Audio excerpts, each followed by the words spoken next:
हिना जी, आपको क्या लगता है उम्र कैद की सजा की डेफिनेशन क्या है? क्या महज 14 साल की उम्र कैद की सजा आप काट लेते हैं तो उसके बाद आप रिहा हो सकते हैं? क्या ग्राउंड होता है? और बिल्किस बानो का केस तो बेहद ही जघन्य अपराध की कैटेगरी में है।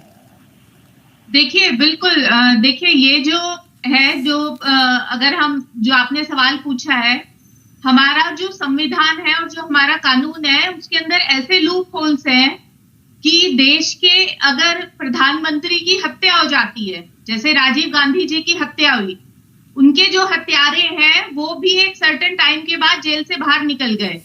तो जो कमी है वो हमारे संविधान में और हमारे कानून के अंदर ऐसे लूप होल्स हैं कि अगर हमें 5 ऐसे प्रोविजंस है कि जिससे सजा होगी, तो उसके अलावा 10 ऐसे प्रोविजन है जहां से आपकी सजा कम हो जाएगी और आप छूट करके चले जाएंगे। और आप जब दोषी करार दे भी दें, आपको घोषित कर दिया है कि आप दोषी हैं, मेडिकल में हर तरीके से पुष्टि हो गई कि हाँ आपने ऐसा जघन्य अपराध किया है, उसके बाद भी 10 ऐसे प्रोविजंस हैं कि आप बच के निकल जाएंगे।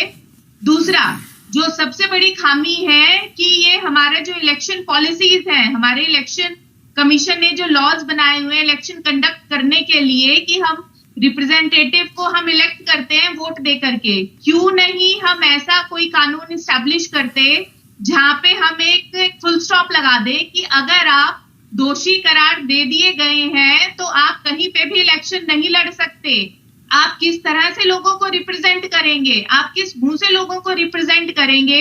एक तरफ तो आप बलात्कार के केस में आप दोषी करार हैं, 14 साल की आप सजा काट के आ गए, और दूसरा उसके बाद आप फूलमाला डाल करके हाथ जोड़ के आप लोगों के बीच में वोट लेने के लिए जा रहे हैं। कमी कहाँ है? देखिए, जहां पे अगर लूप होल्स होंगे तो सरकार, लेकिन ये सजा माफी जो है ये तो स्टेट गवर्नमेंट की बनाई हुई है। आप जो कह रहे हैं वो एक हद तक काफी सही भी है कि बहुत सारे ऐसे लूप होल्स हैं जिनका फायदा उठाया जाता है, क्रिमिनल्स बच के निकल जाते हैं। लेकिन जिस सजा माफी के तहत इन 11 मुस्लिमों को रिहा किया गया तो स्टेट की बनाई हुई है। देखिए, जो यही है ना कि जो स्टेट के लॉज हैं कि आपको ऐसा स्टेट को पावर ही मत दीजिए। एक तरफ हमारे पास सीआरपीसी है जो पूरे देश में एक ही है, सीपीसी है, आईपीसी है जो हमारे पास पूरे देश में एक ही है। यही मैं कहना चाह रही हूं कि अगर हमारे पास सजा के 4 प्रावधान है तो छूटने के 10 प्रावधान है।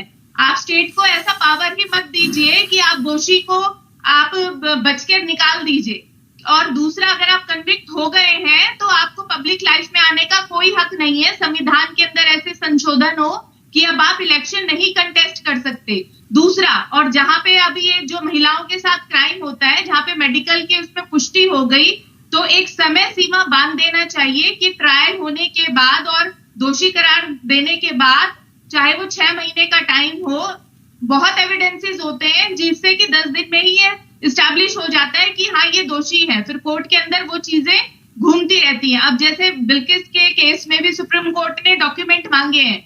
डॉक्यूमेंट कब के मांगे? 20 साल पुराने। अब वो डॉक्यूमेंट किस तरीके से प्रेजेंट होंगे? अब 20 साल में से 14 साल की वो सजा भुगत चुके हैं। अब उसके बाद वो दोबारा से अपनी नई पब्लिक लाइफ में जीने की तैयारी कर रहे हैं कि हाँ हम बड़े नेता बन के आएंगे, हम एमएलए का चुनाव लड़ेंगे, हम एमपी का चुनाव लड़ेंगे। तो कमी तो हमारे लॉज में है।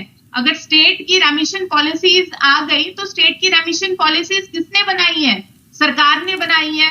कहाँ पे? अनुज अग्रवाल जी, एक संविधान, एक विधान, एक निशान, ये हमने भी सुना।